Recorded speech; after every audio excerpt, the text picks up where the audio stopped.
బాగున్నారా? దేవుని వాక్యాన్ని కరువుగా చదువుతున్నారా? ప్రార్థించుచున్నారా? నేటి ధ్యాన వాక్యం మత్తయి సువార్త 5వ అధ్యాయము 19వ వచనం. మీరు లోకమునకు ఉప్పై ఉన్న ప్రభువైన యేసు తన శిష్యులను చూచి చెప్పిన మాట జ్వాత. మీరు లోకపు ఉప్పై ఉన్నారు. అన్ని వస్తువులతో చాలా తక్కువ ధరకు వరుసలిపోతుంది.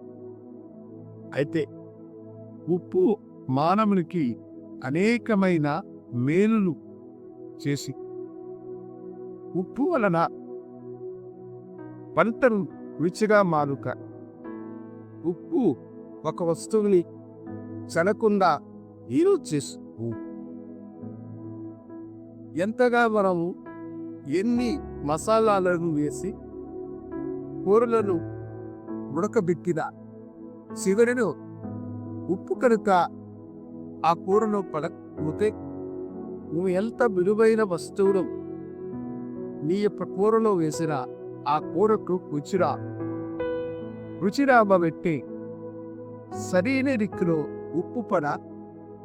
ఉప్పు పడ్డప్పుడే ఆ కూర సువాసనలు వెలుచంకు అది రుచిగా మనుషులు దాని ఇష్టంతో తింటా.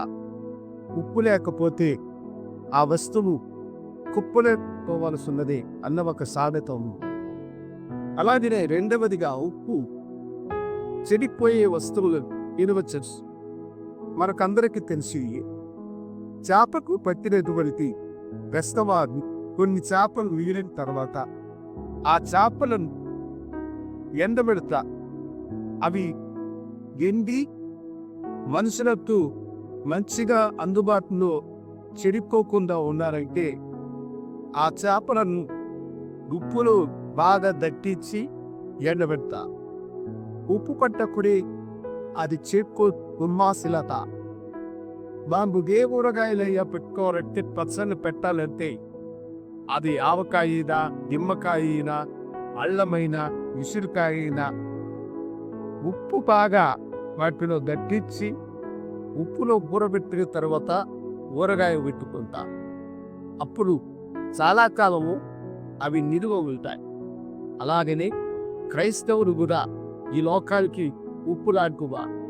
నీవు అనేకుల జీవితానికి రుచి ఇచ్చేటువంటి మనుషులుగా ఉండాలని దేవుడు ఎదురు చూస్తుంటా.